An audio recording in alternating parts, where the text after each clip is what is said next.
লম্বা লম্বা তেঁতুল পাতা চিকন রে জামে পাতা লম্বা লম্বা তেঁতুল পাতা চিকন রে শহরি কে দুলহার কে কোমর চিকন চিকন রে। আমাদের সমাজে যে কোনো মানে যতই যাই কিছু হোক না কেন কোথাও একটা মহিলাদের অবস্থানটা বারবার করে একটা প্রশ্ন চিহ্নের মুখে পড়তে হয় সবসময়, তার জন্যই এটা প্রশ্ন। এবং এই ক্ষেত্রে যেটা হয় যে একটা খুব মানে দুর্ভাগ্যজনক ঘটনা ঘটে যায় এবং সেই ঘটনা ঘটে যাওয়ার পরে now there are lot of things, lot of chaos inside, but মানে এই ঘটনাগুলো ঘটার কারণটা কি? মানে আগে তো শুধুমাত্র তো শাস্তি দেওয়া, অপরাধীকে ধরা একটা পরের পার্ট, কিন্তু এই ঘটনাটা ঘটার কারণ বারবার কেন এই ধরনের ঘটনা ঘটবে সেটাই আমার মনে হয় যে আসল প্রশ্ন, যে কোথাও একটা মানুষকে নিজেদের মধ্যে একবার ভেবে দেখতে হবে যে আমরা বারবার কেন এই ধরনের ঘটনার মুখোমুখি হচ্ছি। সাধারণ মানুষের কাছে আমাদের এই হসপিটাল একমাত্র ভরসার জায়গা।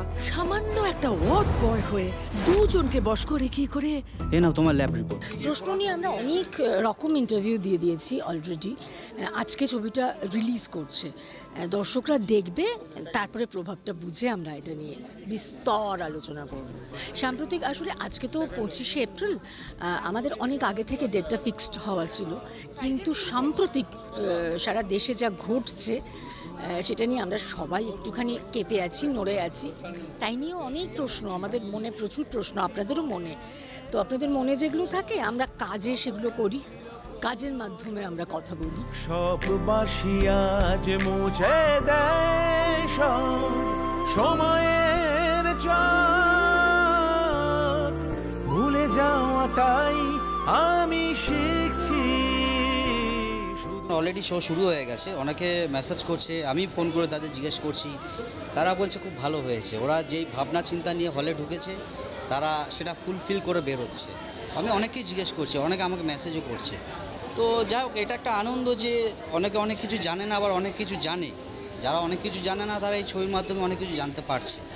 তো আশা করছি আরও অনেক লোক আসবে, দেখবে। মাউথ পাবলিসিটি একটা হয়, যারা আজকে এসছে ছবি দেখতে তারা বেরিয়ে গিয়ে আরও লোককে বলবে যে আপনারা দেখুন ছবিটা এই ঘটনা এই হয়েছিল, অনেক কিছু জানতে পারবে। আমি খুব একটা ইম্পর্টেন্ট ক্যারেক্টার প্লে করছি, অন্যায়ের এগেনস্টে কীভাবে প্রতিবাদ করতে হয়, তো এই সব কিছু নিয়ে একটা ইম্পর্টেন্ট ক্যারেক্টার।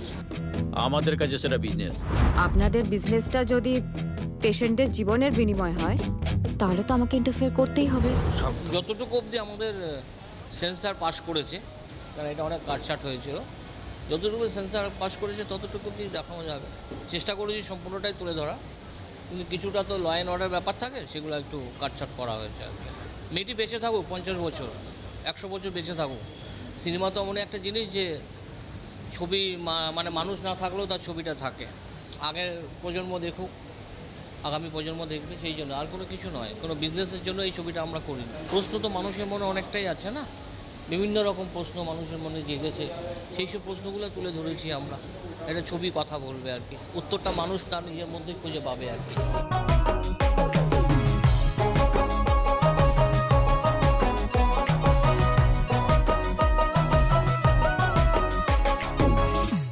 যা কিছু হয় আমাদের বর্তমান পরিস্থিতি এই সব কিছু নিয়েই হয়, কারণ cinema and theatre they are the documentations of the then society.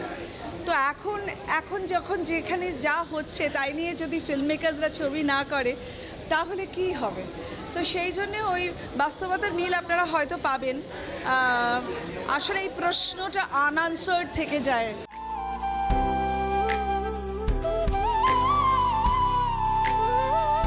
এই ছবি জুড়ে প্রশ্ন আছে অনেকগুলো, এবং আমার মনে হয় সেই প্রশ্নটা শুধু এই ছবি না, সেই প্রশ্নটা দর্শকদেরও, এবং সেটার উত্তর খুঁজতেই এই ছবিটা।